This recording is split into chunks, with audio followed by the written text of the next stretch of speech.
तो जी हाँ दोस्तों, हम आ चुके हैं एक नई वीडियो लेकर, जो है ये पार्ट 2 वीडियो। जी हाँ, इसका नाम हम रखेंगे पार्ट 2 वीडियो, क्योंकि इसी से मिलने वाले हैं पेपर में एग्ज़ाम के सारे क्वेश्चंस। तो इसका हम नाम रखेंगे पार्ट 2 वीडियोस, क्योंकि पार्ट 1 वीडियो हम पहले ही अपलोड कर चुके हैं। तो अगर आप चैनल पर नए हैं तो पार्ट 1 वीडियो को जल्दी जल्दी देख के आइए, डिस्क्रिप्शन में लिंक पड़ी है, जल्दी जाओ देख के आओ पार्ट 1 वीडियो को। इसी से रिलेटेड आएंगे एग्ज़ाम में क्वेश्चन। So let's started.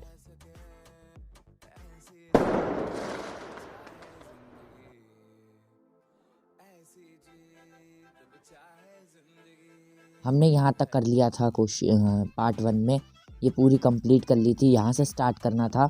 तो चलो पार्ट 2 भी जल्दी से इसको कंप्लीट करते हैं। तो किसी भी देश को सही से चलाने के लिए संविधान की ज़रूरत होती है। यह लोगों को नियम के दायरों में रहकर काम करने की आज़ादी देता है। देखो एक बात, किसी भी देश को संविधान की ज़रूरत है, और वो क्यों है? क्योंकि वो लोगों को अपने नियमों के दायरे में रह के काम करने की आज़ादी है। कोई किसी पे हुक्म नहीं चला सकता। ठीक दोस्तों, लगभग 300 लोगों ने योगदान दिया जो 1946, जैसा कि हमने पार्ट 1 में पढ़ा था 1946, किसमें? 1946 में दोस्तों, 1946 में संविधान सभा का गठन हो गया था। तो देखो, संविधान सभा का गठन में कितने लोग थे? 300 लोग बैठे थे। कितने लोग? 300 लोग। और हमें सब्सक्राइबर भी अभी 300 के पास चाहिए दोस्तों। जल्दी जल्दी सब्सक्राइब कर दो चैनल को, सब्सक्राइब नहीं करा तो चैनल को जल्दी जल्दी सब्सक्राइब कर दो। ठीक दोस्तों, तो चलो नेक्स्ट यहाँ पे आ गया। 300 लोगों का योगदान था, कब? जब 1946 में संविधान की गठन हो रही थी। ठीक दोस्तों, तो चलो नेक्स्ट देखते हैं। ये देखेंगे संघवाद। इसका मतलब क्या होता है? इसका मतलब है कि देश में एक से ज़्यादा स्तर को की सरकार, ये को नहीं है, की है। ठीक है दोस्तों, इसका मतलब है देश में एक से ज़्यादा स्तर की सरकारें का होना। भारत के 3 स्तर हैं। एक सेकेंड, इसका मतलब है देश में एक से ज़्यादा स्तर की सरकारों का होना। ठीक दोस्तों, यानी कि एक से ज़्यादा सरकारें हो सकती हैं देश में, जैसे कि कांग्रेस हो गया हमारा, बीजेपी हो गया, ऐसे ही हमारा आम आदमी पार्टी हो गई जो दिल्ली में भी है। तो ऐसे ही हमारा हो जाता है। जैसे केंद्र सरकार, इसमें 3 स्तर पे हैं। ठीक दोस्तों, एक केंद्र सरकार जैसे प्रधानमंत्री हो गई, ठीक, राज्य सरकार राज्य में जैसे मुख्यमंत्री, और स्थानीय सरकार जैसे ग्राम पंचायत वगैरह वगैरह। ठीक, तो ये 3 स्तर पे काम करती है। संसदीय शासन प्रणाली, ये क्या है? जब लोकतंत्र शासन व्यवस्था की वह प्रणाली है जिसमें कार्यपालिका अपनी लोकतांत्रिक वैधता विधायिका के प्रति उत्तरदायी होती है। जो कार्यपालिका है वो विधायिका के प्रति उत्तरदायी होती है। ये संसदीय शासन है। ठीक, ये क्वेश्चन में सवाल आ सकते हैं, तो इसको याद करके जाना एग्जाम के टाइम।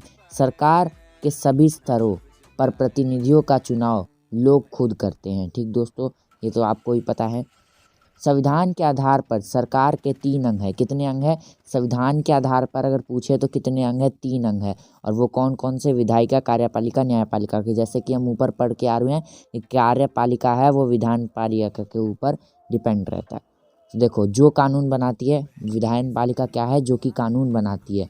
कार्यपालिका ऐसे लोगों का समूह है जो कानूनों को लागू करने में मदद करते हैं।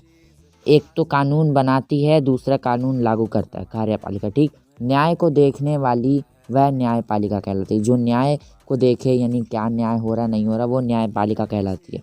विधान पालिका जो कानून बनाए, कार्यपालिका जो कार्य को, तो जो काम को लागू करे, यानी जो कानूनों को लागू करे, वो कार्यपालिका हो जाती है। और न्यायपालिका जो न्याय को देख रेख करे, क्या न्याय हो रहा है या नहीं हो रहा है। ठीक, सरकार की किसी भी शाखा द्वारा सत्ता के दुरुपयोग को रोकने के लिए प्रावधान किया गया है। इन सभी अंगों को शक्तियाँ एक दूसरे के अलावा, इसमें यही बताया गया है कि एक दूसरे को अलग अलग शक्तियाँ दी गई हैं ताकि वह आपस में संतुलित बना रहे, यानी कोई भी ज़्यादा भारी ना रहे और कोई ज़्यादा ऊपर ना रहे, सब बराबर की हकदारी में हैं। ये सरकार ने उनको शक्तियाँ दी हैं। ठीक, तो चलो नेक्स्ट देखते हैं। सार्वभौमिक मताधिकार का मतलब है अपने प्रति के चुनाव में देश के सभी लोगों की सीधी भूमिका होगी, यानी कि जो भी लोग होगा हमारा सीधी भूमिका दे सकते हैं चुनाव में। ठीक, नेक्स्ट करते हैं। भारत का कोई भी राष्ट्रीय धर्म नहीं है, और जो धर्म है वो, देखो, भारत का कोई भी राष्ट्रीय धर्म नहीं है, सभी धर्म एक समान है, इसलिए हमारा जो देश है वो धर्मनिरपेक्ष है। क्वेश्चन में आ सकता है कि हमारा देश धर्मनिरपेक्ष क्यों कहलाता है? इंपॉर्टेंट क्वेश्चन बन सकता है। ठीक, इसको मार्क करेंगे इंपॉर्टेंट पे कि ये इंपॉर्टेंट क्वेश्चन बन सकता है। ठीक, तो ये लिख के आ जाएंगे क्वेश्चन। नेक्स्ट चलते हैं। राजा की शक्तियों के दुरुपयोग से बचने के लिए नागरिकों के, अब देखो नागरिकों को भी अधिकार दिए जाते हैं कि कहीं अगर राजा दुरुपयोग कर रहा अपनी शक्तियों को तो नागरिक भी रोक सके उन शक्तियों को कि नहीं, हम नहीं इस शक्तियों से लड़ेंगे, ये शक्तियाँ जो है वो गलत शक्तियाँ हैं। तो उसके लिए भी नागरिकों को कुछ हक दिए गए हैं कि तुम लड़ सकते हो, और उन्हीं हक को क्या कहते हैं? मौलिक अधिकार। ठीक, उन्हीं हक को क्या कहते हैं? मौलिक अधिकार। तो हमारे टोटल मौलिक अधिकार देख सकते हैं 6 मौलिक अधिकार मेन है, तो उसको हम जल्दी से कवर करते हैं। पहला मौलिक अधिकार हो जाता है हमारा, देखो पेपर में आ सकता है हमारे मौलिक अधिकारों के बारे में वर्णन कीजिए। 5 नंबर का क्वेश्चन बन सकता है। देखो 5 नंबर यहीं पे क्लियर करा रहा हूँ, तो चैनल को जल्दी जल्दी सब्सक्राइब करके आ जाओ। ठीक, तो चल, समानता का अधिकार। कानून की नज़र में सभी लोग समान हैं, मतलब किसी भी नागरिक के साथ भेदभाव नहीं किया जाएगा। ये अगर भेदभाव किया जा रहा है राजा के प्रति, यानी ये राजा है और ये बोल रहा है कि मैं भेदभाव करूँगा, जो गोरे लोग हैं, जैसे कि मैं यहाँ पे बनाता हूँ वाइट कलर से, ये गोरे लोग हैं, तो इनके को हम एकदम विधायिका बना के रखेंगे। एक सेकेंड, स्क्रीनशॉट हो गया। ओके, तो जो गोरे लोग हैं, जैसे कि ये गोरे लोग हैं, तो इनको कह दिया गया कि यू आर, मान लो ऐसे बोल दिया गया कि तुम, और जो काले हैं, जैसे कि दक्षिण अफ्रीका में एक चला भी था ये, तो यहाँ पे ऐसे बोला जा सकता है कि गोरे लोगों को अधिकतर हक हो सकते हैं, जैसे गोरे जो बड़े होते हैं और काले जो नीचे हो जाएंगे। तो ऐसी शक्तियों के दुरुपयोग से बचने के लिए क्या किया गया है? समानता का अधिकार। ठीक, समानता का अधिकार के प्रति लोग अपने शक्तियों को उपयोग कर सकते हैं। नेक्स्ट करते हैं, स्वतंत्रता का अधिकार। नाम से ही पता चल रहा है, देश के किसी भी नागरिक किसी भी भाग में अपने देश के किसी भी भाग में आने जाने और रहने तथा कोई भी पेशा कारोबार करने की आज़ादी है। ठीक, देखो कहीं पे भी देश में आ जा सकते हैं, कोई भी रोक टोक नहीं है, कोई भी आप कपड़ा पहन सकते, कोई भी रोक टोक नहीं है। ठीक, तो ये स्वतंत्रता का अधिकार है।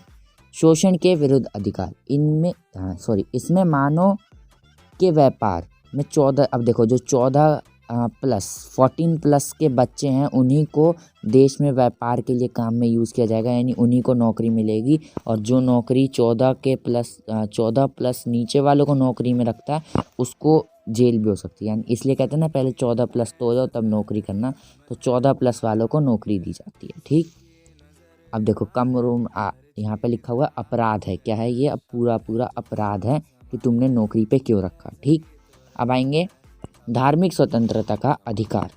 प्रत्येक व्यक्ति को अपनी इच्छा, यहाँ पे देखेंगे, प्रत्येक व्यक्ति को अपनी इच्छा का धर्म अपनाने का पूरा अधिकार है कि तुम जो धर्म अपनाना चाहोगे वो धर्म तुम्हारा है, तुम अपना सकते हो।